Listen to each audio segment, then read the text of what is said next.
Here we literally ran from that room, which is 5 minutes away, in 3 minutes to get here to pick this up. So I'm just so happy to see such incredible interest here. My name is Laureate tonight. I'm the coordinator of the Gender Studies or Gender and Women's Studies program here at Dalhousie. And what we're doing here now is launching, as part of International Women's Week, launching an event that has been brought to you really by the collective and collaborative work of the Dalhousie Gender Studies program, the Dalhousie Student Union, and South House Gender and Sexual Assault Services Center. And we've had a wonderfully productive working relationship this term, and I'm really grateful for the opportunity to work with the Student Union and South House and doing this. For all of their work in organizing the event, identifying speakers, working on promotion, arranging technical equipment, setting up chairs at the very last minute. If you're not sitting and you have this, or like if there's a seat beside you, wave your hand because there's people. Okay. And you know, that's awesome. And there's some seats up at the front if you want to sit awkwardly close instead of standing awkwardly at the back. And there's also these great steps that look kind of like seats as well. So I suspect they might be of good use to many of you. So yes, in all this help, I actually want to thank Carmela Farabash. Where are you, Carmela? Oh, there we are, right here. Okay, great.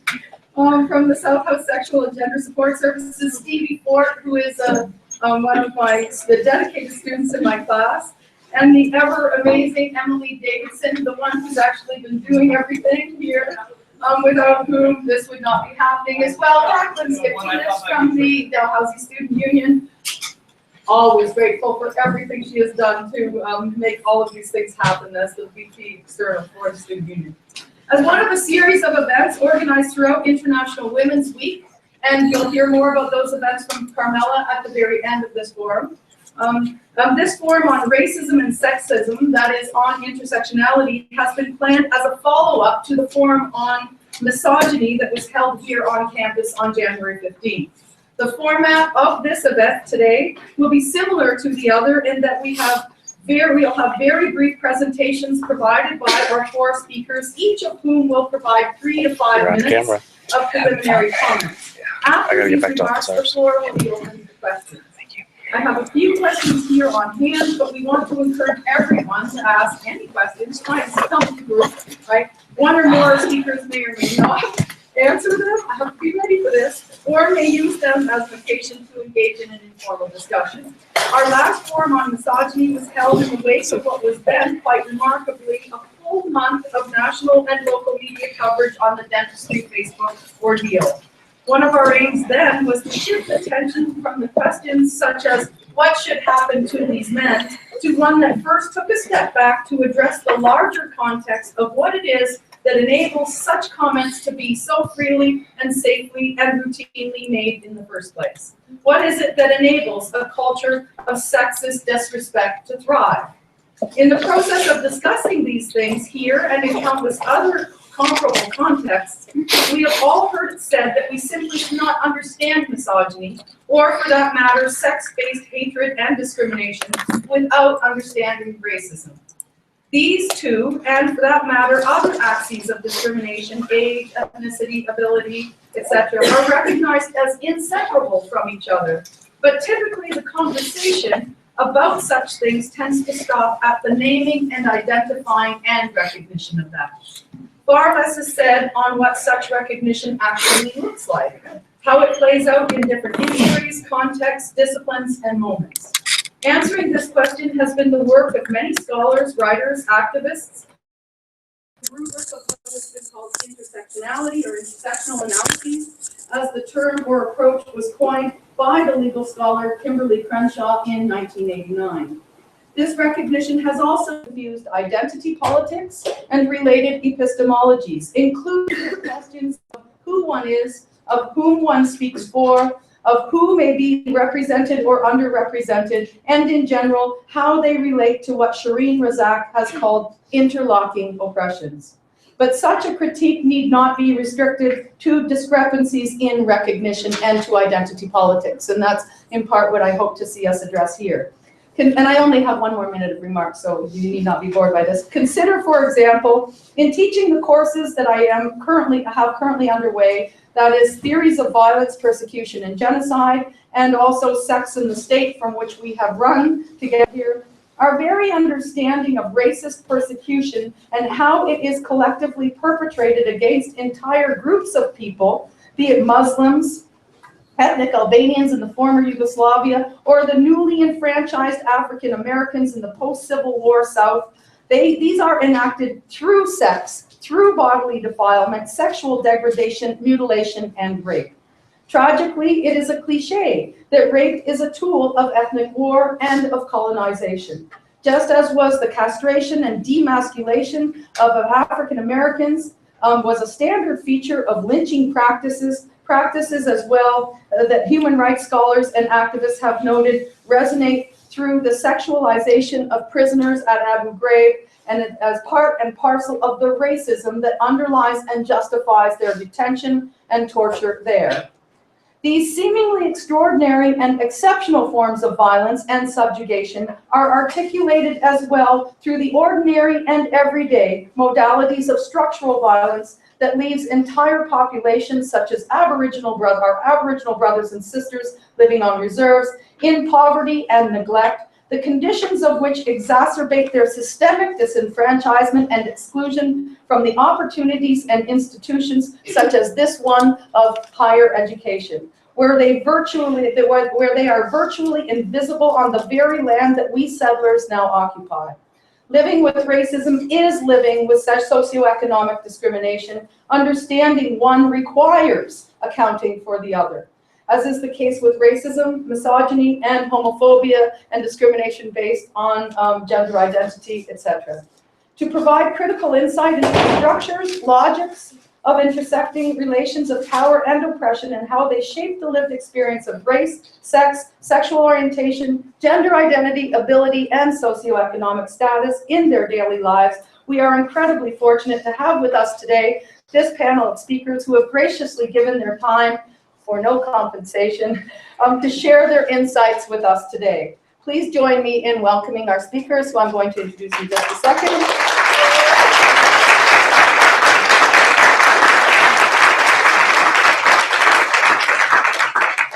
So from our very end, Elle Jones, the tremendous poet laureate from Halifax, the poet laureate for Halifax, is a spoken word activist and teacher. She's been the 2-time captain of the back-to-back national championship Halifax Slam team in 2007 and 2008.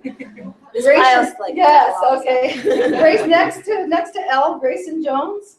And I assume we're going to be speaking in this order. If that's okay with you? Okay. And Greyson is a PhD candidate here at Dalhousie in the Department of Sociology, currently doing research on queer theory and transgender health. Tino, Chiome, immigrated to Canada from Zimbabwe in 2006, and he is an organizer for the Queer, Black, Indigenous, People of Color group here, and Dorota Glowacka, Professor of Humanities and Contemporary Studies at the University of King's College, teaching and research in Holocaust studies. So once again, thanks for being here, and let's welcome our panelists.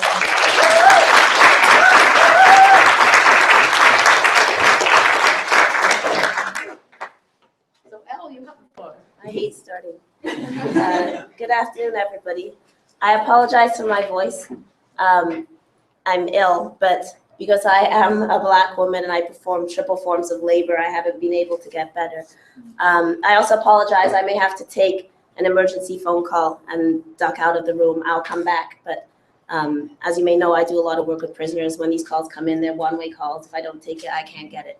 So there's something going on, so I may have to go and take that call, so I apologize. But that is actually, I shouldn't apologize, because that is relevant to what this panel is, which is that the university is constructed as a space that is in many ways an anti-septic space, a space that both very much literally, but also figuratively demands whiteness of us. So when we are people of color, women of color, we are told that we can be here, but we're not supposed to bring all of ourselves in. There's this great quote by Lauryn Hill, if you ever listen to her Unplugged album. And she has these wonderful interludes talking about what it means to be, young, gifted, female, and Black.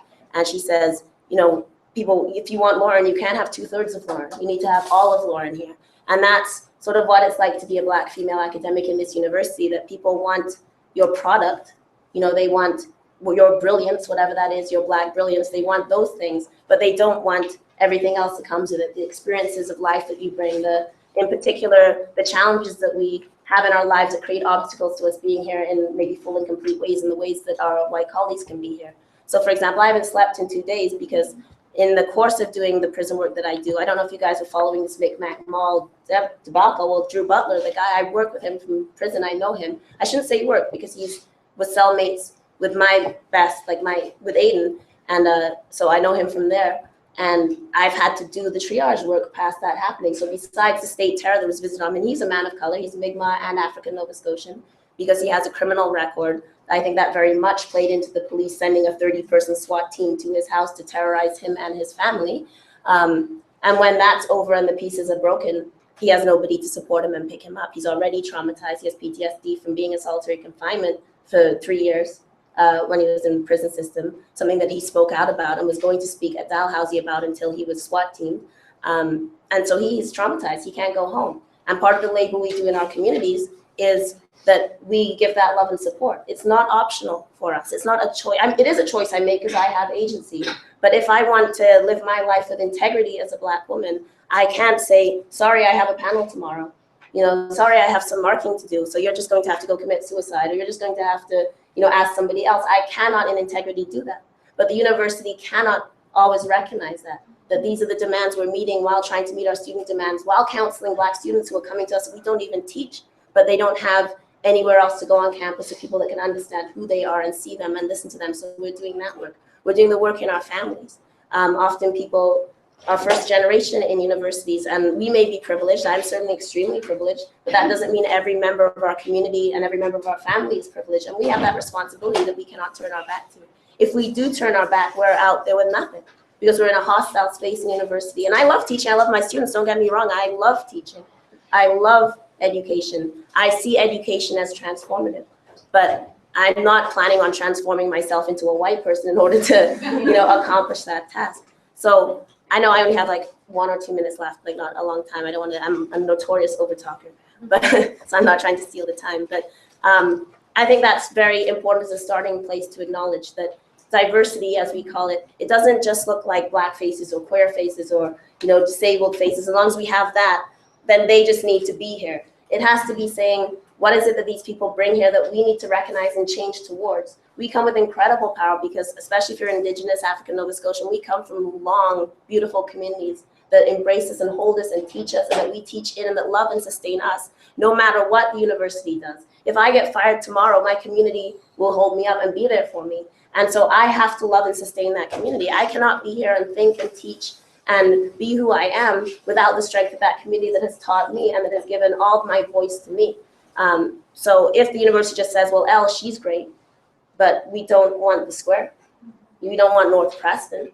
We certainly don't want incarcerated people. We don't want, you know, those people that can't get out of high school. We don't want those people that, you know, have attitudes and are angry and don't listen to our classes. If you don't want any of that, then you don't want me, because that's who I am too. Those are my people. That is me and I am them. So when we look at the university, when we look at intersection within here, we have to say it's not even about within. It's not, we can't even begin in the space of the university. How do we change the university? Because the university is a settler itself. It's a settler upon a community that it lives in and refuses to take part in and refuses to acknowledge and doesn't see that the transformation that has to take place in here is not just of our minds, but of our spaces. And that when we recognize a truly intersectional, diverse university, it means one that is integrated in every aspect of our lives and communities, just like it is for us as people of color, because our learning never stops. Our learning takes place in our bodies, in our minds, in our voices, in the way we love each other, in the way we support each other, in how we see each other. And that's our learning. And that's what the university needs to work towards. So I'll stop there. Thank you.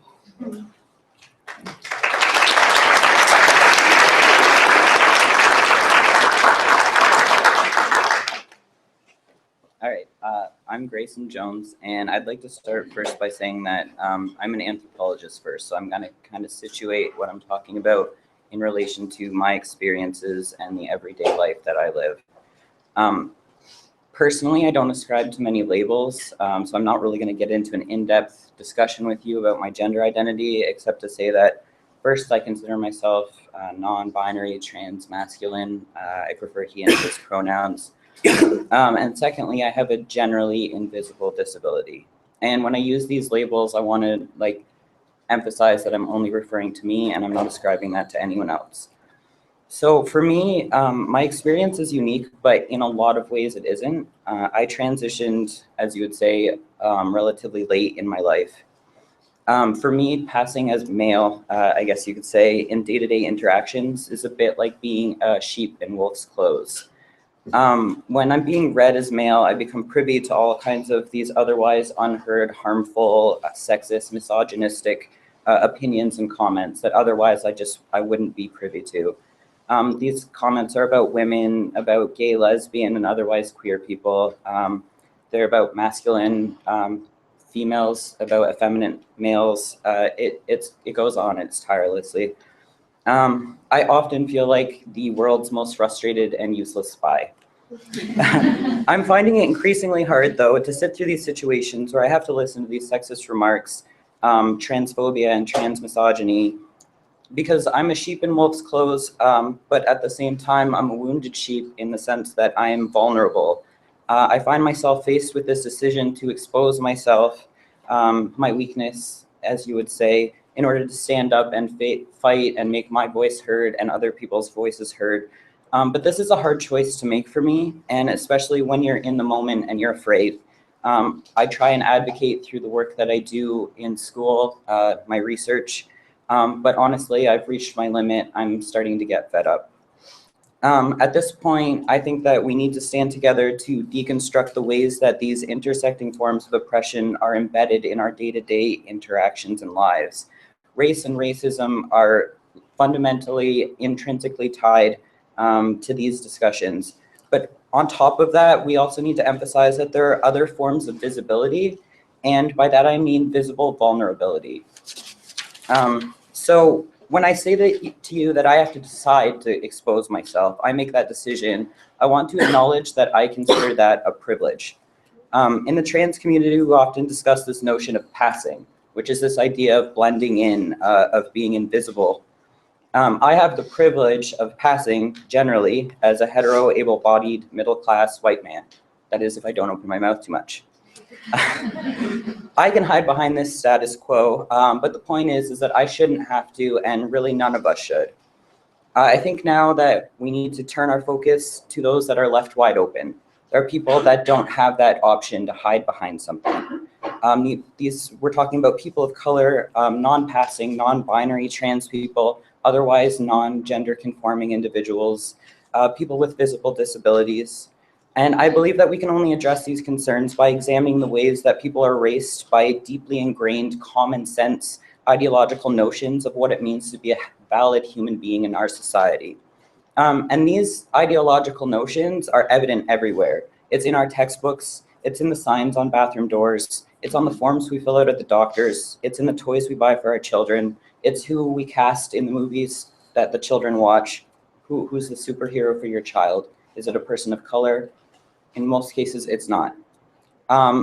When you're visibly vulnerable, representation and recognition is the first place to start. It's not the whole way there, but it's a good place to start.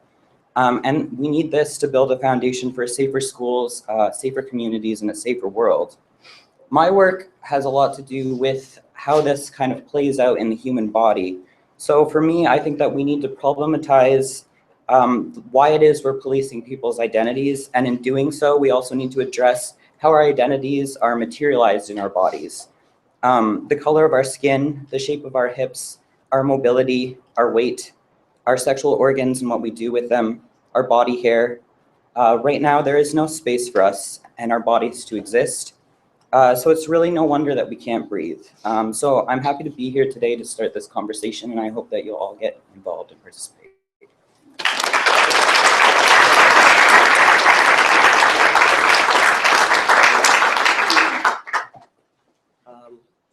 First of all, thank you guys for having me. Thank you folks for having me here. I guess maybe I should start by talking about where I'm from. I'm from Zimbabwe. Zimbabwe is a majority Black country. So my experience is like what I'm going to be talking about, or the way I'm going to answer questions is going to be informed by growing up in that space and coming to a country that's a white majority country, right? So the narrative that you get when you get here, if you don't actually like question it, can be pretty harmful. So as an example is I came to Canada in 2006. And one of the main things I was told is don't go to Garden Street. Don't go to Garden Street. You know, it's sketchy, right? And people talk about because it's sketchy. My understanding of sketchy, because I was informed coming from a Black majority country that consumes a lot of like American media, sketchy is ghetto, it's Black, and it's gang related, right? So I'm here 2006. It's my first year in totally white country, and I'm here in this space is sketchy. So my thing is like, I'm never gonna go on Garden Street because I don't know like what colors to wear, you know? 'Cause, like if I wear blue, I might get shot by people who will wear red, you know? Like I didn't really know what Garden Street is about. So like, should I wear like rainbow colored clothing so like nobody like targets me or something? Or should I not go to Garden Street at all? So coming from like a space where it's like you see yourself in like a lot of positions, and you come here and you don't see yourself in any of the positions, like that's, I don't know if you're allowed to swear in this panel, but that's like a mind fuck. So it's like, but yeah, so like that's a really big, it was a really big culture shock to come into this environment. And also realizing that white people are afforded the privilege of being individuals more so than people of color, you know? So I never really got judged for being a Black person growing up in a Black country because, you know, we're just people. But you come here, then this label of being Black is put on you, and like you're like, well, like I didn't grow up here, right? So I'm not that kind of Black person, right? So you also have yourself like differentiating yourself from the Black people that are here, but white people don't differentiate that. All they see is skin color, right? So you internally, you're like, I'm not like these people, but everywhere else, all you're hearing is you are this person, you know, but you're like, well, I didn't grow up here. I don't know much of the culture here. I don't know much of the systems here, but I'm still read as a Black person in Nova Scotia. And whatever stereotypes and things that come with that are put on me as well. So a lot of it is, so coming from that space, and then it took like a while to like unlearn a lot of like the narratives that you're told, and learn a lot of really crazy, a lot of crazy things. And you realize that the system works because it pits us against ourselves. So I come from Zimbabwe. I see all these people having access to schools, positions of power, and all this stuff. And you come here and you're like, African Nova Scotians have access to scholarships. You have access to like free education. You know, why are you not taking advantage of that? In the country that I grew up in, you pay for school from kindergarten all the way through university. You know, so you scrape, you save, you send maybe your only your first kid to school, right? Because that's all you can afford. And then you come to this country where you have like all this opportunity, and you see like nobody's taking advantage of it. So you start to think like, is it because they're lazy? Because that's what you hear, right? They're lazy, they just want to live off the system. But then you realize, you know, it's like the system has been stacked against them from the beginning, you know. It's like an intergenerational thing. So if you don't see your cousin, your uncle, your mom, your dad go through to college, it's going to be harder for you to go to college, you know. And like if the universities are not going to like different communities to like try and recruit students, like they're not going to see what university looks like or what it feels like, or have an understanding of like, or even think that that's a possibility for them. So I don't know, I think I'm rambling now, but yeah, so realizing that racism is a thing, but anti-Blackness is like a really big thing, right? So because I'm Black, but I had these like negative feelings towards like Black Canadians, you know, like why? It doesn't make sense, right? So yeah, I think I'll leave it at that.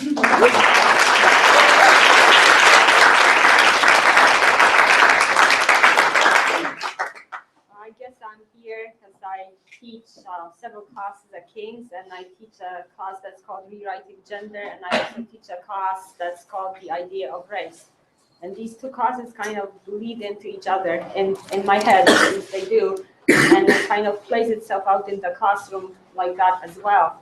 But I kind of want to switch gears and connect more to what the previous speaker said and sort of speak from, how to put it, my own subject position, and to talk about difference, but specifically cultural difference. And when I say that, like, I can feel my jaw like stiffening and my accent is getting really bad, I can like hear it, okay? This panel was supposed to be on March the 8th, so we are kind of celebrating International Women's Day.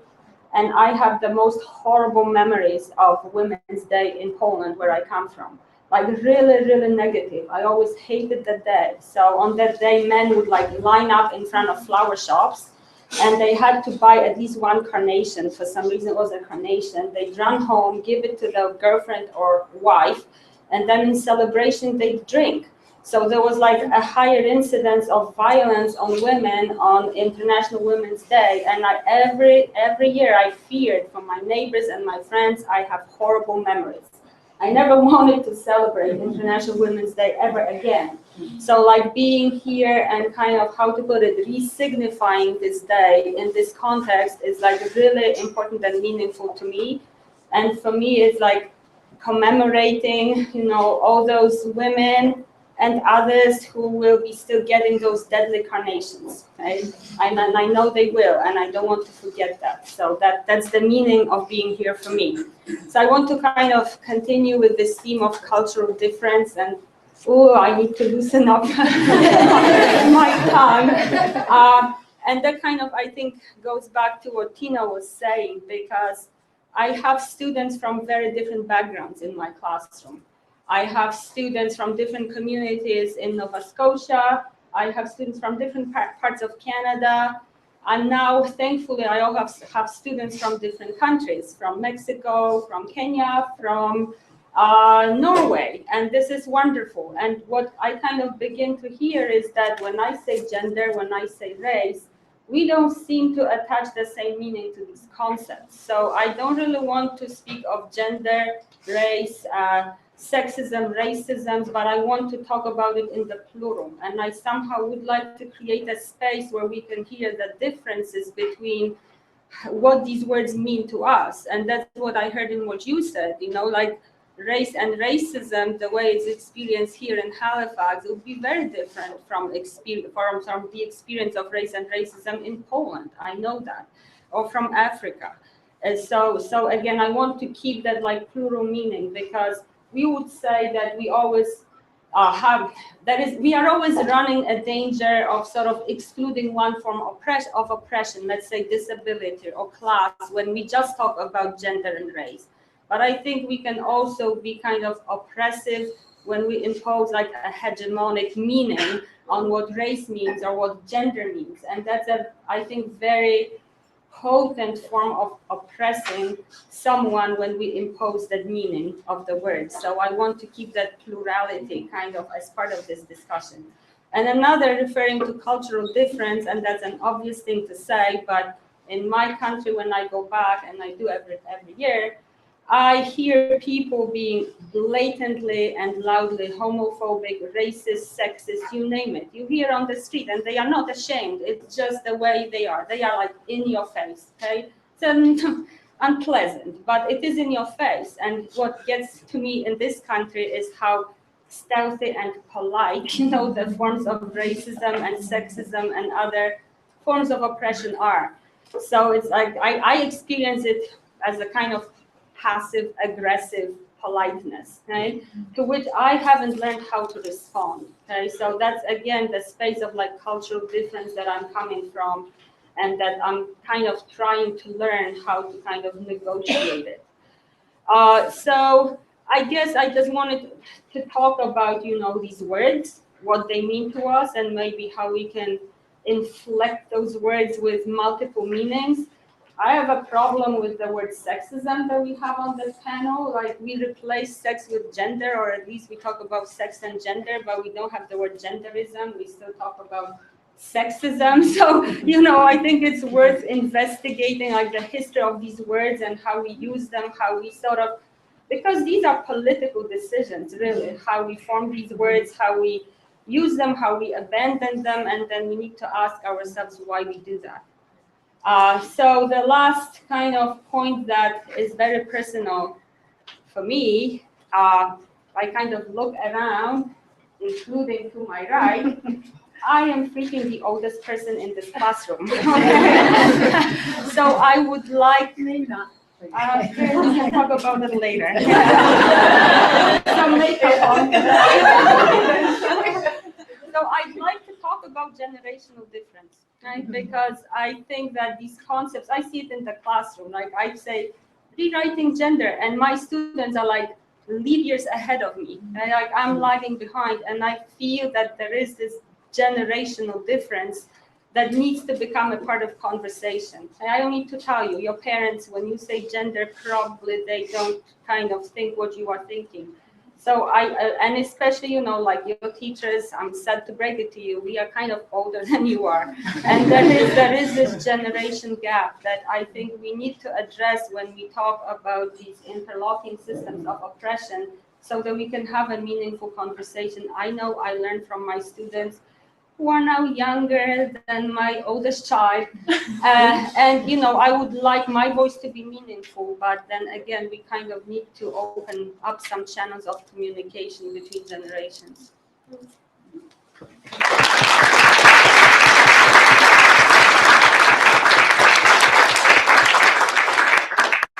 Okay, now I have come prepared with a few questions, but I would much rather hear questions from you. And Carmela has kindly also given me a few to ask the panelists as well. And so I'm going to give you the floor. And really, you want to ask the questions more than hear mine. Do we have any takers? Good, great from the start. A couple of weeks ago, I got in a bit of an incident at a bar. Basically, the owner of the bar, like, shouted at this guy who was kind of, he was quite drunk, but he called him, like, excuse my language, he called him a faggot and told him to, like, go to a gay bar. Like, this isn't the place for gays kind of thing. And so I got really, like, pissed off. I had a bit of Dutch courage, so I, like, stood up to him and I was like, you can't say, like, how dare you say that sort of thing. And a black guy was near me and he turned to me and called me a white privileged bitch and that sort of thing, and it was just like I found it so frustrating because like I talked to him afterwards and he was saying we were talking about intersectionality and stuff and he just didn't get it, and I find it like, why do you think that some groups of oppressed people like don't believe in intersectionality? Like, yeah, so that's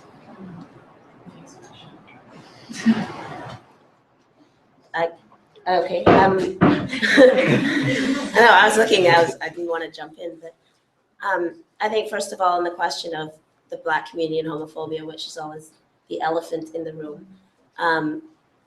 You know, like our great grandmothers are going to drag balls in Harlem in like 1920. You know what I mean? Like the Black community has traditionally been a space for gender expression. The Harlem Renaissance was very much about queer expression. You know, like your grandmother was like, you know, wearing men's clothing and going, and there was, you know, drag balls and all kinds of trans behavior. So like, it wasn't necessarily formally identified, but, you know, you think of Little Richard singing like, you know, Tutti Frutti. You know what the original lyrics of Tutti Frutti are? It's Tutti Frutti, big booty. If you can't get in, you got to slip in. It's about anal sex. And like, that's why there's no words. Like, it's ba ba ba doodle, you know, because like, when you took it to like white people, they were like, oh, we like the rhythm, but you know, like, let's not talk about anal fucking, which is what the song is about. You know, like that tradition is a very strong gay tradition, even within the Black church in terms of gay performance. But we're coming from a community that is extreme threatened. So the Black community tradition is being keep it inside the community, and what you do inside the community, do inside the community, but don't draw attention to yourself outside the community. We have respectability politics, in other words, which is very damaging, and it's something we need to work with. But because we have always been at threat of being killed. We're at threat of, we can't walk in the middle of the street without being killed by the police, right? So the way that we've learned to survive is whatever you do in your home, do in your home. But don't go out and do things in the white community. So that's part of what's playing into things, because there's a sense of, and I'm not saying it's right, But I'm saying there's a sense of like, if you're gender expressing yourself in strange ways, you're drawing attention and your mother's scared, you're gonna get killed. But there also is, I think we need to look at this notion that the Black community somehow is more homophobic. It's not more homophobic. We live in a homophobic society, so everybody, unless they do work on themselves, is homophobic, Black people included, right? So Black people are not homophobic, but like this idea that sort of comes that like Black people are pathologically homophobic, and because we have hip hop, we're more homophobic than white people. White people need to tell us how to not be homophobic, and it's like, you're the ones that came to our country with the Bible. We had all kinds of plural ways of organizing our societies, and said if you don't have like heterosexual marriage, you're burning your village. My cousin was born in 1979, and my mom told me, because like you can't get into a school in Jamaica at that time if you didn't have a father on your birth certificate. So the family literally had a meeting because it was an out of wedlock birth, and it was like either we force an abortion, like we fly to the States, and we forced her to have an abortion, or we force the man to marry her, because they're like, if she's born without a father, she cannot go to school, and so what is this child going to do? So that was 1979, because the school system is run by the church, and they said you can't come in if you believe it. Just because white people 10 years ago decided that they don't believe in the Bible anymore, and like, which is, and now we're not homophobic, and then Jamaicans are so homophobic. Why are they so homophobic? Look at them. Let's not take our tourism there. I'm like, yes, Jamaica is homophobic. Yes, there are threats against gay people. I'm not minimizing that, but who taught us that? Who put it there? Who told us that? Who threatened our lives? So I think that's important to understand. And then, of course, the role of the church. So I'm not minimizing, but I think it's a very difficult thing, because like people tend to say Black people are more sexist, or Black people are more homophobic, Black people are more this. And I'm like, we're part of white society, so we have the same problems that white society has, and we need to work on that internally and externally. But I would push back on the notion that, we are more so, or pathologically so. We have different expressions of it, because as Dorota said, we don't do polite, like I have a poem about this, right? It's sort of like Anglo-Saxon passive aggressive, like I'm so nice, but then I'm going to exclude you, so hi, I'm not homophobic. I mean, use all the right language, but then I'm going to like treat you in all these homophobic ways in my institutions. Whereas a Black person might be calling you some shit, but like might ultimately accept you, right? But it's different ways of operating. Like Black people often say all kinds of stuff, like not just like whatever, we'll say all kinds of rude stuff too. That's kind of because we've had to be tough, So we'll say stuff and then be very generous and accepting in practice, right? Whereas I think white culture in practice isn't accepting, but says all kinds of nice things. So therefore people hear Black people saying X, Y, and Z and go, see, like they're just so hateful. And I'm like, but in practice, we've been very inclusive. We've always been an inclusive community. That's a really long answer, but sorry, I'll shut up. Anyone else want to take that? I just kind of wanted to acknowledge how you felt when that happened, right? Because you are telling that story, but like I can imagine that was not very pleasant.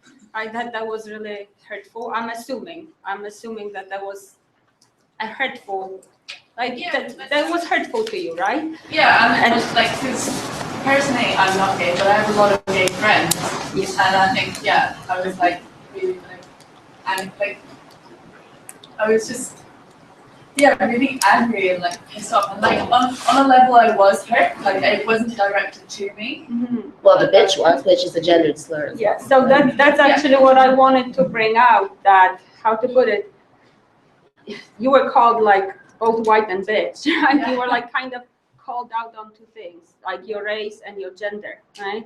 And I'm just kind of wondering to what extent being called out on your whiteness, okay, causes this kind of shock. Like you were shocked by that remark, but how to put it, I can feel like you were kind of outed in your whiteness, okay, in that moment. So that's the kind of moment I want to address. And that's, again, like a common, like, cliche thing to say, that, like, even here, we are speaking from this, like, position of neutral white invisibility, right? And, like, moments like that, as horrible as they are, I think they are important, because they, like, call us out. And, like, the whiteness suddenly becomes a race, okay, which we normally don't think it is, right? So, as horrible as it is, I kind of treasure these like moments when things get so uncomfortable and awful, because we can have like meaningful insights, and we are, because we are talking about it right now. And I did want to like thank you for sharing. Like I was trying to give a history lesson, I guess, but like thank you also for putting your vulnerability into the room, as Greyson was so wonderfully talking about the importance of acknowledging our vulnerabilities so that we can learn from each other. Others?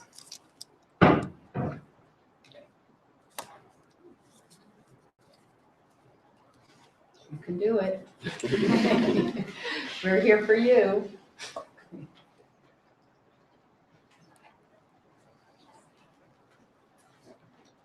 Yay. I'm not entirely sure how to phrase this, and I just want to put it out there before I ask the question that I am coming primarily from a place of ignorance. My hometown, I didn't have a lot of Black friends, and I find in Halifax as well. On the Dalhousie campus, there's not a huge visible Black population.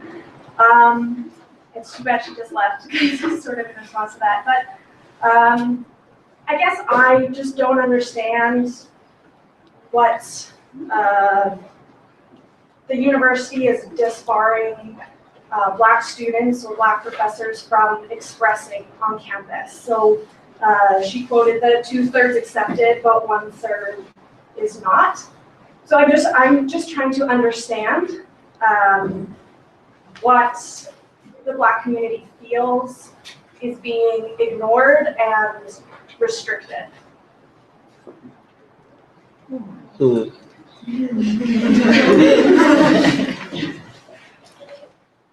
Does anyone want to take that? Thinking. What the Black community is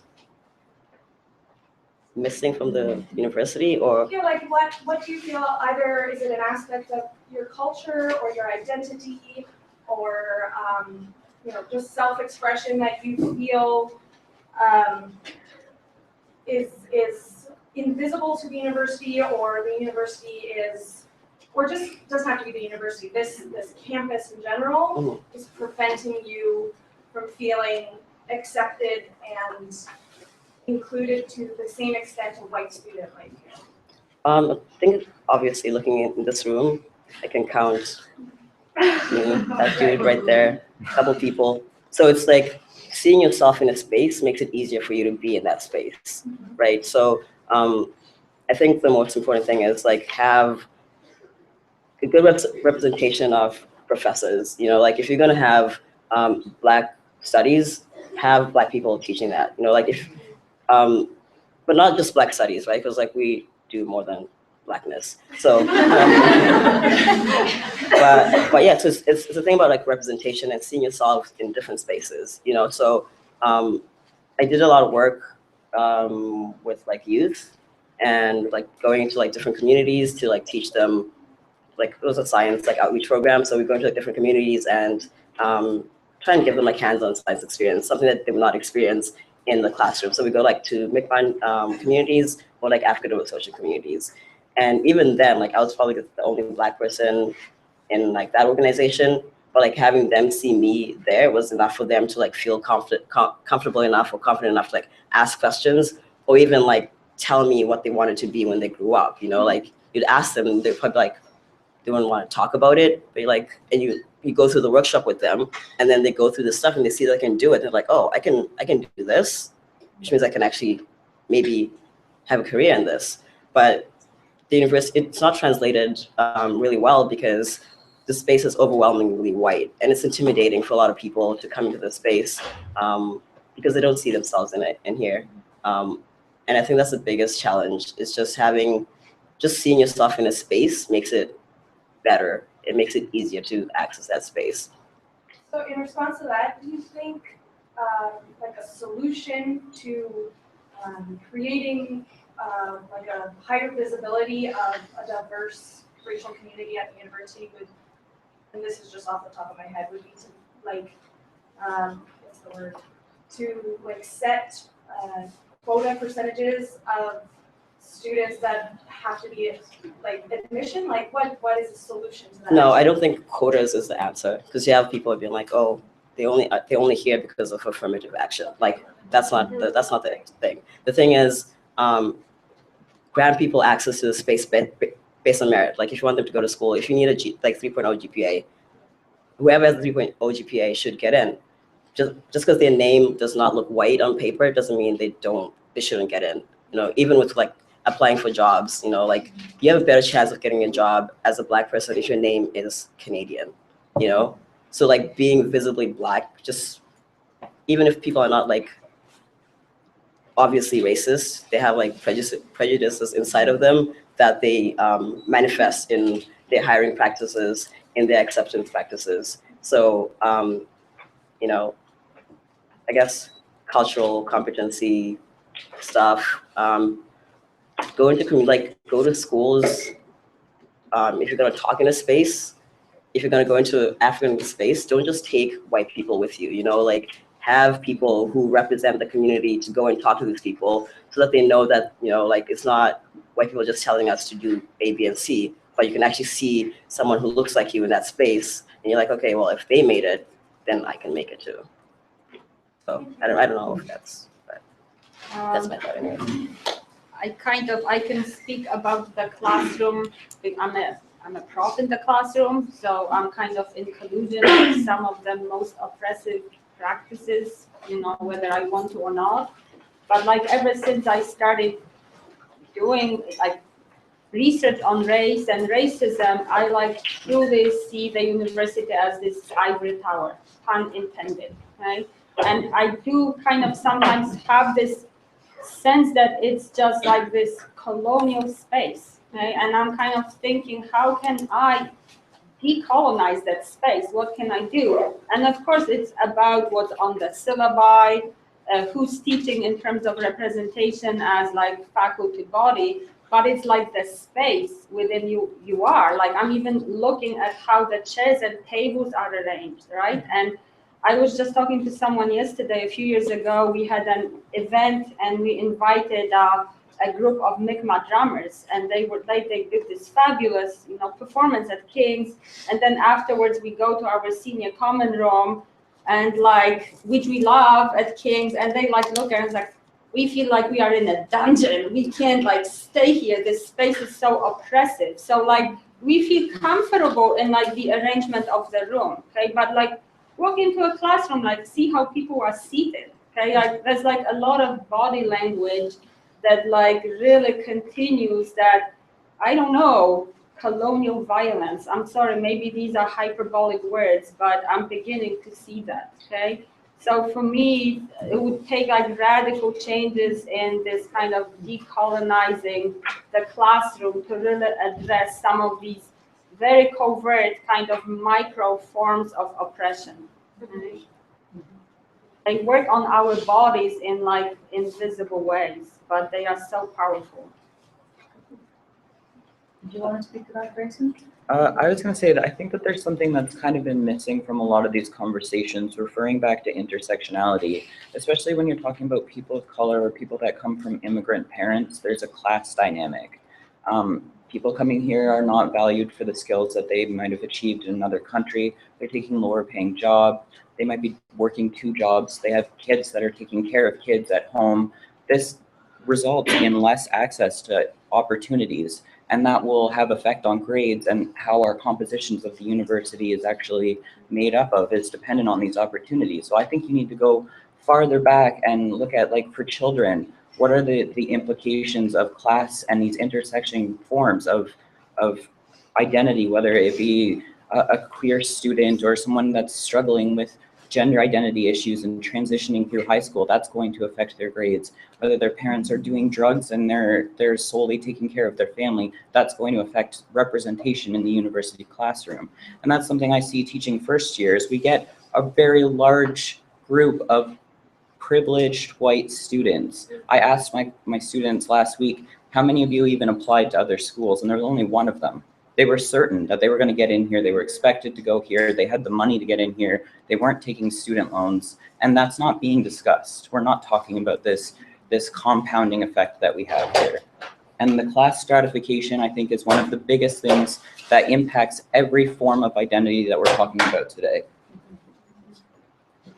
I also just wanted to touch on what you were saying about not having had access to, like, not having had like any Black friends with growing up, or this is kind of like a joke, but don't just get a Black friend to have a Black friend to be like, oh, I have a Black friend, so I'm not racist, kind of thing. Like, don't tokenize us. Like, that's if you don't have Black friends, don't feel bad about it. It's fine. I'm just saying, it's not a requirement. I just walked back in. It sounds amazing. Daphne. Just a home to that, but on a really practical level, like walking around, I spent a lot of time walking into university spaces, and like the simplest thing someone ever said to me, I walked into a room full of people and they were like, "Oh, your hair looks professional today." And I was like, huh.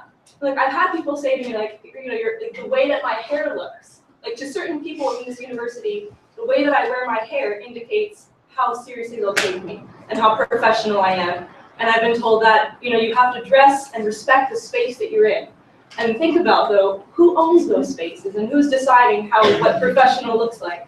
And like typically it's a very specific group of people. So when we talk about making the university that way, like a practical level, not looking at the people around you and judging them immediately and saying, well, you don't belong here, your hair doesn't look right for this space, you're not behaving in a way that respects this space, respect the people first. And I think that's the most practical thing to do. That's really important.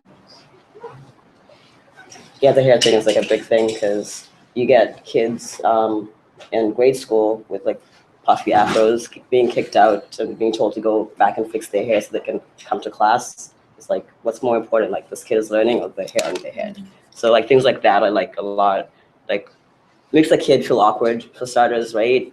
And puts them on like, makes them feel like there's something wrong with them and something wrong with their hair, but you can't, like nobody can control how their hair comes on their head, right? Like, I mean, you could like relax it and stuff, but why should I put chemicals in my head? Like, you know, kind of thing. So I think that's really important to be like, just accept people for who they are. Okay, others. That's Jude. I guess it's just like some thoughts I've been like scribbling down. I guess I just feel like in terms of like white people and white academics talking about these issues, when I'm at university, it's more about like in academic settings, it's like being the quickest to critique something, having the sharpest critique, and being the last person to say the dumb thing. So that's like the academic environment that I feel is like directly confrontational to building movements that aren't oppressive. So I think that that's like exactly the wrong way to go about things, but that's how academia functions. So, you know, I think that just being aware of that and like how in academic spaces we can be aware of racism and privilege in this intellectual sense, but it's relational, emotional work that needs to be done. So I think just like intellectualizing when we should be talking to other white people about this shit and like, you know, so just being aware of like that academic tendency to intellectualize stuff that's relational, emotional, interpersonal, individual, internalized work. So just acknowledging that that work needs to be done. So anyway. Yeah. Sorry, do you mind repeating the question for Elle? Yeah, of course. I'll just repeat everything. I don't have a lot of experience with Black communities. I don't have a lot of Black friends, and I don't see either where I'm originally from or here a lot of Black students, for example. So you're just talking about how the university is very unaccepting of this sort of 1/3 of your Black identity. I just wondered what that is. Oh, no, I wasn't making an actual like statistical. That was like a quote from Lauren. Yeah. Okay. You're talking how there's restrictions that you feel you can't express or that you don't feel are understood. I just don't know what that would. Well, everything. I mean, I made a comment right at the beginning where I sort of said Black women's labor, like I can't get, that's a serious thing. You know, Black women perform so much unpaid labor in our families, emotional work. We're much more likely to be caring for parents. We often have siblings, cousins that we're responsible for, extended families, particularly those that are often, you know, if you're Caribbean or African immigrant, that's very, very important that people are very supporting families, but also in our communities as well. And because we come from oppressed communities and marginalized communities, even if our immediate family is privileged, that doesn't mean our cousins are. That doesn't mean that we don't have people struggling with incarceration or being jacked up by the police or, you know, being kicked out. My cousin was in like a shelter over Christmas, you know, with her 4 kids, you know. So those are issues that we're dealing with, and we, especially when we're the privileged members of the families, the ones with a good job, and like, you know, I'm an academic, I'm a sessional academic, so I like make less money than probably like anyone, but you know, because I'm a professional, there's an assumption I can provide, you know, and there's a responsibility to provide. So you're working to provide for other people, which isn't the assumption of being a professional in university. Culturally, yeah, there's all kinds of things you bring in terms of things I'm going through, you know, things, I mean, I just had to step out and take a call from prison. That's not supposed to be part of the academic life. I can't talk about what I'm going through and all those things because you can't come to work and like people like, what's up with you? And then you start talking about all this like Black traumatic stuff that's going on that nobody can like understand because they're not Black.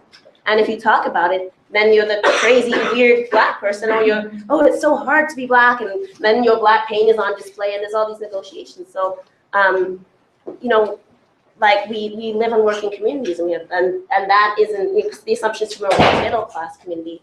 So there's a continuity between university. So like the way we speak here, everybody speaks that way. You know, it's a culture. Like when I got kicked out for a minute because I couldn't pay my fees and everything, and like when I got removed, I just wasn't hanging around the university for a while. And when I came back in, it was like cultural shock because I had been around mostly Black people for like 2 years, and I came back and I was like, man, people talk weird here. And I was completely conversant in the language, but I hadn't been doing it. So when I came back, it was like, man, people talk about the weirdest stuff in university. I was like, this is so weird. Like, what's going on? And I could feel it. And then, you know, you adjust back. And those aren't bad things. That's not to denigrate. There's nothing wrong with, you know, white middle class culture. There's nothing wrong with any of things. It's not that when people say, oh, it's white here, that we're like, fuck white people. You know, that's not the point. Like, that's not, my father's white, you know, like we all have white people in our families and our families anyways. It's not like we're unfamiliar with whiteness, you know. It's not that whiteness is a negative. It's just that it's overwhelming. It's one of many cultures, but it's treated as the only. You know, like how white people behave if you're grown up culturally white is a cultural thing. It's no better. It's not actually manners. It's not actually the best way to speak English. It's not actually the best way to dress. It's just one culture. And there are many other cultures. But what white people do is then treat it as the culture. And that's what's the problem. That, you know, why can't we speak in our accents from our communities? You know, why do we have to speak in academic language when people in our communities don't understand that language? When I was bringing Drew to the panel on prisons, he was like, those questions are fucking crazy. I don't understand a single word, you know? And I was like, it's just asking you about your experiences. But I do that. We do it very unconsciously. We use this language, and it's alienating to other people, you know, that haven't had access to education. And that's part of white normality, right? I'm very scared in the classroom, not because I think my students are hostile, but I've been through bad experiences with like people, you know, you talk about racism, and one person like takes offense. I'm a sessional teacher. I depend upon teaching reviews. Because if I have a crappy teaching review, there's 200 other people that can take my position. You know, that won't be as much trouble. So I'm very, very conscious. You know, like I can't just stroll into the classroom and lay it down like with race because like some people aren't gonna like that. And I don't have the job security or the backing to do that challenge. So all kinds of things. I know I feel like I'm over talking, but you know, and that doesn't mean we're not an alien race. We're human beings. So yeah, we've lived in white society. It's not like white people. How do I handle it? I've never been in this space. We've grown up in these spaces. I grew up in white neighborhoods. I actually didn't have a lot of Black friends growing up, as a matter of fact. You know, so like I had to learn Blackness in particular ways too, because I'd internalized white supremacy that I had to come to terms with. Which is why I say to white people that you can learn too, because we have to. We don't come from special Black planet where we're just, you know, given like Malcolm X into our veins. We just get it.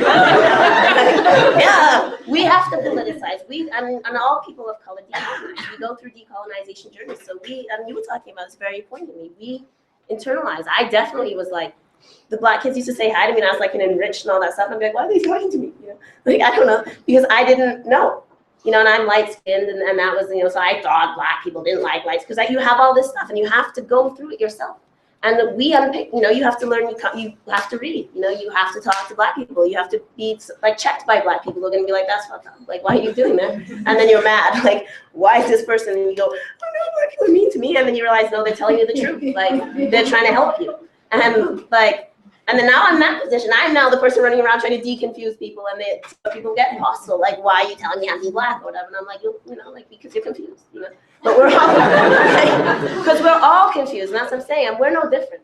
I think sometimes people think that because we're Black, we have this special main line into things, and white people just can't do that. And I'm like, no, we have to read and listen and learn and talk to our elders and everything else. So if we can do it, white people can do it. We can all do it.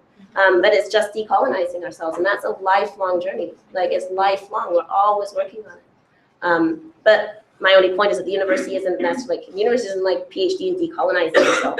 You know, the university is like PhD in reading all these books and writing about it, and those things can conflict with the things that are priorities to us as decolonized people. So that's all. That was a long answer.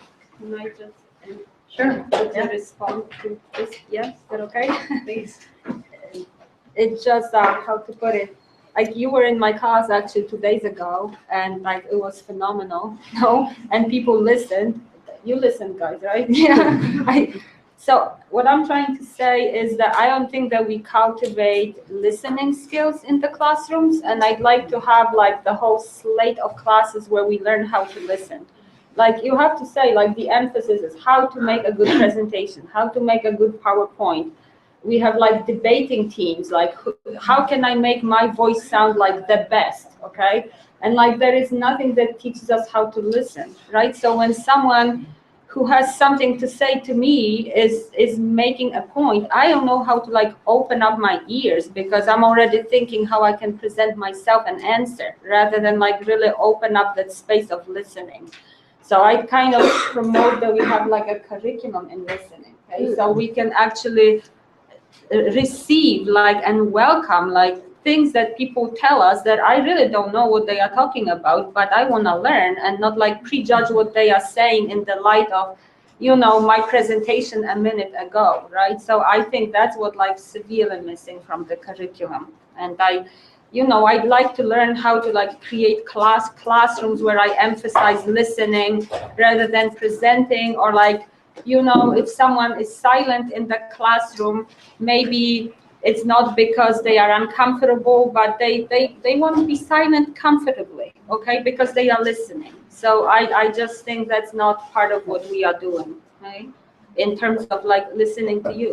Well, no, and I think, and also talking about body learning and all these things, we don't just learn in our minds. And I'm very intellectualized and trying not to be as much because I've had friends check me on that. Like, you're really colonized, you know, you're trying to decolonize, but you only eat out of packages. Like, what's that about? Like, go farm or something. But, you know, these are forms of learning, right? And we're very cut off in our learning as it's like only taking place in the mind and from books.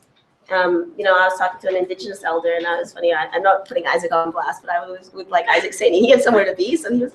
And I'm like, I know you just gotta listen. Like the teaching takes as long as it doesn't. The guy straight up called him out. He's like, where do you have to be? Like I'm telling you something. You know? It's like the teaching starts and it finishes when it finishes. Yeah. You know, like and when there's something to say, and that's I think very productive way of learning. When the university was like, this is a curriculum, this is a syllabus slide, this is the test. Often we change the test. You know, and I don't think that's how people learn. None of us, white, black, Indigenous, whatever. Like. Nobody learns like that. We learn in our bodies. We learn in our like relationships. Like, you know, why don't we have university class on how to love each other better? You know, how to like have compassion for each other, how to forgive each other. You know, there's things we need to learn to sustain our communities, and we don't talk about that. Great. There was Another question? I was just wondering because as a white person, when you said like cultural shock, like I can't imagine like what things that must be. I'm so curious at like what kind of cultural shock things were you? Well, like white culture. Like, I don't know. I mean, like I don't want to essentialize blackness and whiteness because it's not essential, and people behave in all sorts of different ways. And it's very damaging to say black people do this. You know, black people can't ski. Black people can't this. You know, and that's very, very damaging. So I don't mean to say this essential, but some of it's cultural norms, how we greet each other, how we come into a room. Like you don't come into a room in black culture and not give everybody props, you know, and not say hi. There's ways we talk to each other, like we tease each other a lot. Like I was talking about how we are verbally. There's a lot of verbal play that takes place usually in culturally black homes. You know, we don't talk to each other like, excuse me, I just want to express that this is offensive to me. Like we don't talk, you know, because everyone will be like, what's wrong with you? You know, like, and that's not wrong. I'm saying it's cultural norms. It's hard to explain because it's like, in a sense, like asking a fish to explain water. Like we swim in white culture. And it's the norms of everything we see, how we speak, how we're taught to dress, how we're taught to hold our bodies. You know, don't walk into the room all like swagged up. You know, that would look weird. You know, like make yourself look a bit smaller if you're a black man. You know, like change your voice around. As a black woman, I have to be very like not like I've been accused of being aggressive, and I'm like the nicest one. You know, like I'm not. But people see you as an angry black woman, so you have to think about that. You know, and then just things that like different music choices, different like you know. I don't know, like people watching SNL or something, you're like, who watches that? But apparently people do, you know? Like, I don't know. Like, and I'm not trying to be, like, you know, going to like the Irish bar and like singing fiddle songs, like, which is, and I'm not being sarcastic, there's nothing wrong with it. I'm saying like, if it's normal, you're like, that's normal. If it's not normal to you, you're like, that's weird, right? So it feels the same way as like when people come to whatever culture, right? I'm just saying it's a culture. And it's just the same as if you go to China and say, oh my God, like this is a different culture, what do I do? It's cool, but I don't know. White culture is a culture. One thing that I actually think is helpful is talking about being culturally black, culturally white. So taking away from like race and just saying that these are cultural differences, you know, like we're raised by parents that treat us in particular ways because they come from particular countries and those interactions and stuff. So yeah, I mean, I like, and I don't want to, I feel like if I describe it, I sound like I'm being rude, you know, like white people does this and white people do this. And then it's like some weird shitty comedy routine, like, you know, like, but, and I don't want to denigrate, like, because I think we fall into that, like, kind of like, you know, white bitch, and that's it, you know, like this kind of shorthand. And it is actually important to talk about in respectful ways. Not that we need to imbibe white supremacy, but, you know, like, that's oppositional in itself, right? The blackness is always oppositional to whiteness, and that we can't be continuous and hybrid. So, you know, our cultures are hybrid too. Like the Caribbean culture is hybrid, French, like English culture, like African culture. We've always been hybrid. We've always moved in spaces together. So, yeah, so it's hard to talk about because I don't want to sound like I'm just being like, yeah, you know, white people. Yeah, white people, you know, which isn't, I don't know, the most productive form of dialogue. So I'll just say that, yeah, like certain shared cultural backgrounds, shared shows, shared experiences, you know, like, it's like when black people talk about like being beaten by our parents and stuff. Like it's like a shared cultural experience that like, people share. I don't know. I'll stop talking. Okay, thanks. Others? There's some gender questions. Good question. This one for Greyson. You mentioned the signs on bathrooms around campus. I wonder if you could just talk about that a little bit more. What is sort of incorrect or wrong about what exists now and how we could change that to be more inclusive? Okay, well, bathrooms present one of the most critical issues for trans, non-binary, or gender non-conforming individuals. So you're going into a bathroom to do something that's very private. When you go into that space doing something that you need to do and you're terrified to do it, to the point where I will walk into a men's room, and if the stall is taken, because I can't use a urinal, I will leave. And I will have to go find another bathroom, or I'll have to hold it, or figure something else out. A lot of times I'll walk home to use the bathroom at home. This is an issue that's not just for me, this is a lot of people on campus, right? And like you go between classes, you've got like mass amounts of people. There's people that are, maybe they haven't started hormone transitioning yet, they don't pass.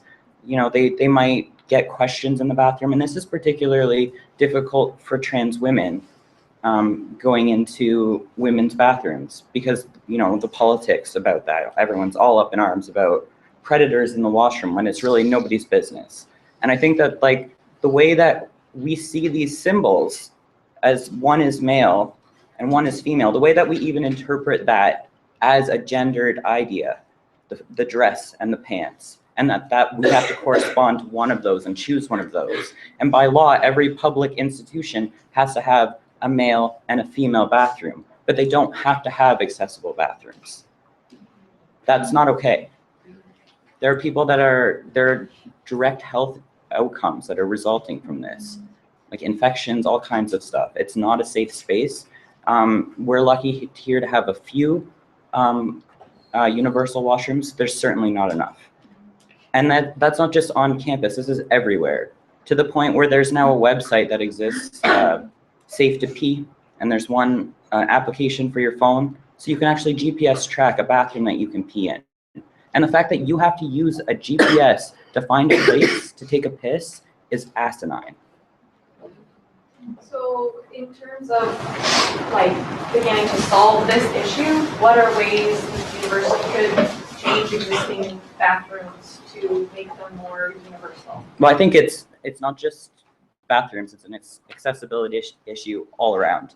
Not only do we need bathrooms that are accessible for more wheelchair bathrooms, because there's not enough in the buildings. For people of different gender variants, we need to have universal bathrooms for that. But on top of that, accessibility all over campus is an issue. Even going to Dalhousie and trying to get free condoms on a table in front of all of the receptionists. Like, this is not promoting safe sex. Going to the doctor and having been asked questions, being misgendered constantly by my doctors, even though all of my documents say my proper gender identity, and they still write the wrong things. This is an accessibility issue for everybody. the fact that this is even a question. The first question I got asked when I saw a doctor here was, do you have sex with men or women? I was there for ADHD medication, so someone needs to explain to me, why is this relevant? This is an accessibility issue on so many levels, and it's very, very apparent on this campus. Yes, please. Just like what we talked about accessibility, I was wondering, I was kind of thinking about like mental health stigma and ableism. Something that like I've noticed quite a lot in the university. Like there's definitely been steps made to help with that, but I think it's still has an issue. So, yeah, just wondering your thoughts on it and how we can also like how we ourselves can like promote intersectionality and stop like I don't know, not activists. Yeah, how we can. I think firstly, we need to start identifying safe spaces, because I just came here from a different university in Ontario, and we had designated signs on doors that were safe spaces. And it was not just one room or not just the women's center or something like the South House. It was every building had a safe space. And that was just essentially like a lounge or whatever, but it was just understood that you were okay in that space and you could go there if you needed to decompress. There was often peer counselors available there to talk about mental health issues. Obviously, they can't give you like professional advice, but they can listen. And like you said, listening is really important to understanding how people are interpreting these kinds of oppression that are acting on them. And the state of mental health services on campus is very subpar. There is not enough counselors. The wait times are astronomically long. You get a maximum of 10 sessions. What can you hope to solve in that time? It's not working the way it is right now. And also culturally appropriate care, because like I've had that experience going, and they're just like, I don't know, but a lot of students, like you can't give advice to somebody from a different culture, well, just tell your parent this. You're like, I can't tell my parent that. Yeah. So care that is also recognizing, and that's not the fault of the counselors, but we need to have dedicated counselors, like Indigenous counselors, Caribbean counselors from different cultures, that can speak to people and understand. But it's actually, that's huge, like especially as faculty, like the amount of students that are just struggling, and I think everyone thinks they're alone with that. And like, they're not, like you're not alone in that. And there's so much shame of like, oh no, I have to leave school because like God, and I try to say to students, school is school and life is life, and life is more important. Like you have to deal with your health, you have to care for yourself, you have to do all that before you can be in the classroom. So, but that's not what necessarily is promoted. People really feel like a failure if they have to like leave class, if they can't do it right now. And I think it's really damaging. It's really sad, that you have all these people struggling and just really feeling like a complete piece of garbage because they can't get through, university. And I'm like, it's not here to support your health, and your health is, I don't know, I find it very distressing, like just the amount of pain that people are going through, feeling alone and isolated and not knowing that their classmates are going through the same pain, and, not knowing that they can get supports. It's brutal. Yeah. I've been kind of arguing at my university for a few years now for some kind of basic training for faculty and staff for, mental health issues and like first respondent techniques, and that kind of also goes back to like maybe generational gap, that I can have all the best intentions in the world, but I simply don't know, and I may not know what your concerns are, and you may not be even able to explain it to me because I'm just so ignorant, and in my very best intentions, when a student comes to me, I can harm them out of ignorance, so like that to me, it's just crucial. And when I say mental health first respondent issue, that has to address, like you said, cultural difference, new understanding of gender, so I really know how I'm responding, So to me, that's like issue number one, but the university is always in financial crisis, and like there's a hierarchy of needs, and I just don't understand how this could be on some kind of hierarchy in the first place.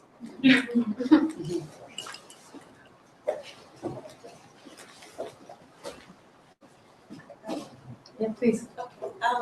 I just have a question about what you think universities and other sort of societal groups or organizations can do to help make the transition easier for incarcerated people, and to help sort of eradicate some of the stigma that you were touching on earlier. Yeah, well, I'm like, and I say this, education is powerful. I'm a fanatic believer in the power of education because both through formal education and informal education, I have to educate myself in a lot of ways, and it's powerful. It changes lives and communities. But so I think that we have an opportunity in these spaces to see what freeing people's minds does. Like Malcolm X talked about being in prison, and he said, the time that I was reading, I didn't even know I was in prison for days at a time. And I see that happening with men and women. Through finding their voices, through literature, through engaging in ideas, and very intense, because all you have to do in prison is think. Like, you don't have, but you're thinking. So it is actually an intellectual and reflective environment. Not necessarily in a traditional way. Like, people may not be sitting around reading textbooks, although a lot of people are, and a surprising amount of people are reading extremely, difficult work. But even in that, I don't know. I mean, if we believe that education is a human right, which I do, if we believe that education is transformative, then shouldn't it be particularly offered to those who are most in need, those most in need of liberation, those most in need of freeing their minds, those most in need of learning to reflect and to learn to be critical and to learn to be accountable. I mean, to me, what the university could, there's Inside Out programs, which you run a class actually in the prison. The students come to the prison, which really helps break down the walls. We do the radio show on campus, and that's bringing education in. Like, radio and technology and all that stuff is still available, Communication is a basic form, and that moves into the inside, minds cross walls, they cross bars. People's minds are, I cannot say that enough, that the liberation of the mind is such a fundamental human, it's amazing. And so a university can facilitate that in all kinds of ways, whether that's like sending, students in to talk to other people, whether it's building relationships between marginalized communities that are highly incarcerated and making sure that people can come here and get an education.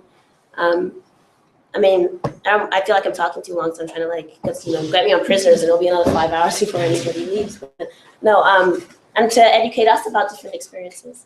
The kind of because when education is fundamental. When you talk about the English department, aren't we reading to discover other people's lives? Isn't that what we read for? So why are we? There's a whole segment of people's lives we're just not interested in, that just aren't meaningful, that we don't need to hear from. Of course, we need to hear from them. It enhances us.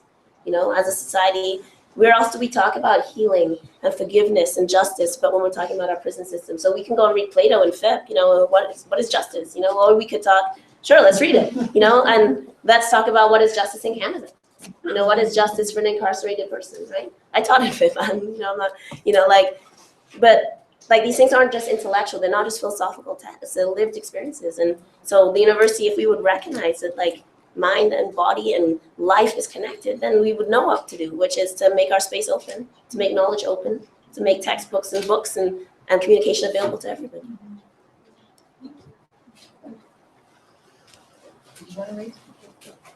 Okay, now I have to warn people that we have to be out of here by 4. There will be a class that follows this. So I'm going to ask this last question, which is Carmela's question, and after our panelists address it if they want to. Carmela also has an announcement for everybody about the rest of the events. But in any case, so the question is that historically, or not but recently in the past decade or so, IWD, International Women's Day and International Women's Week, has been really focused on the white subject, right?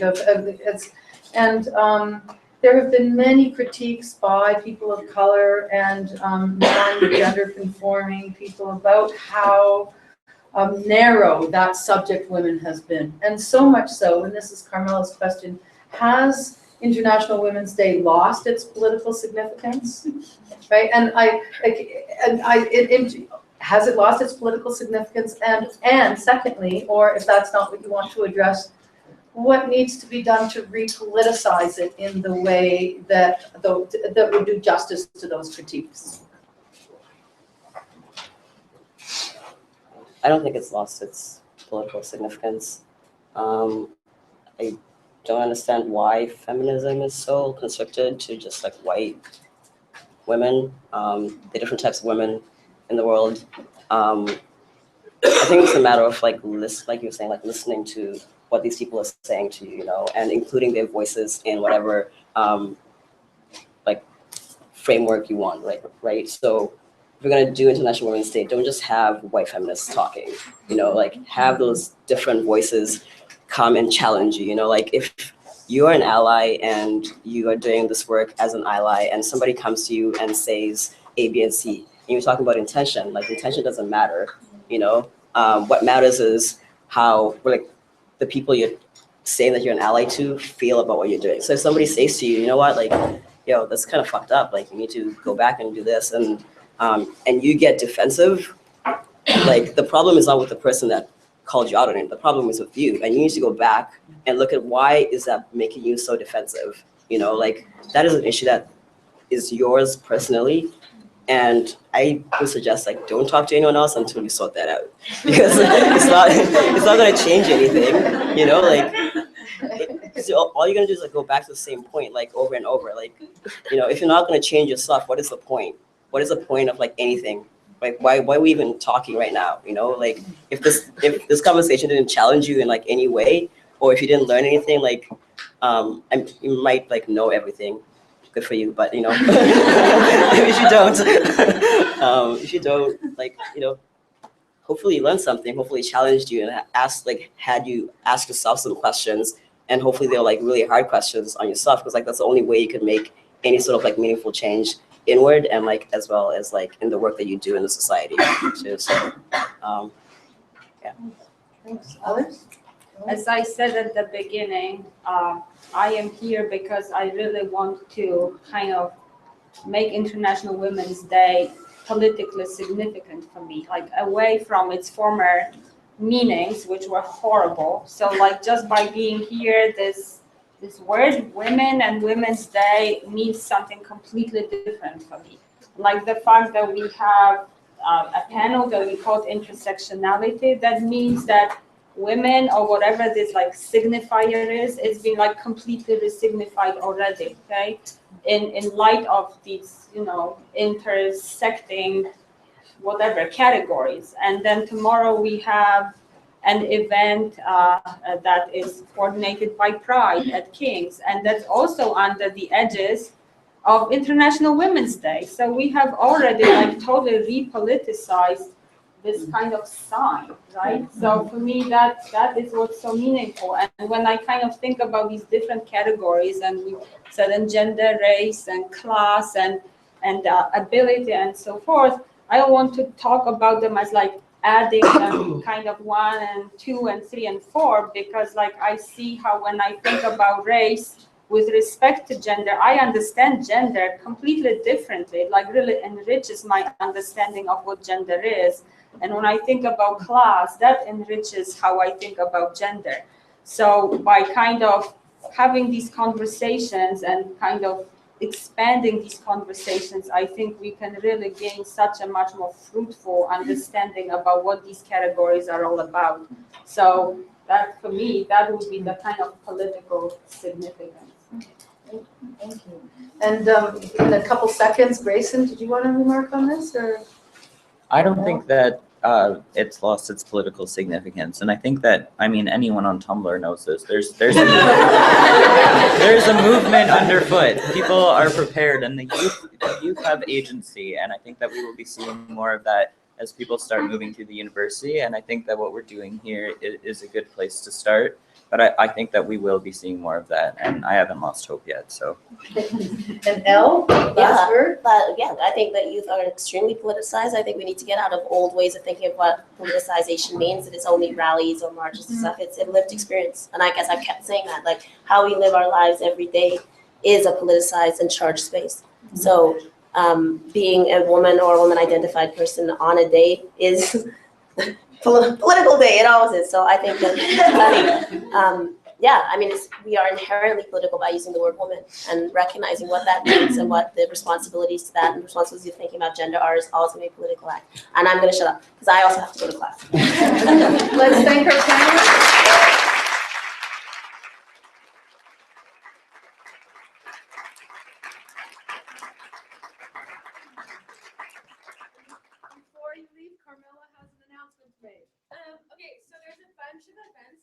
happening for International Women's Day /week. You can find them if you're heading out on International Women's Day at Dal. That's the Facebook group. Something that's happening tomorrow is King's presenting supporting gender and sexual diversity on campus. That's from 3:30 to 5:30. On Saturday, March 8th, there is the Halifax and Dartmouth Labour Council present International Women's Day rally at Grand Parade Square at 1:30. And then on Tuesday, March 10th, there's International Women's Day Forum called Make It Happen, aimed at addressing issues of gender-based violence. Yeah, and these are all really important. You can also find them on Facebook. So. You're on Facebook.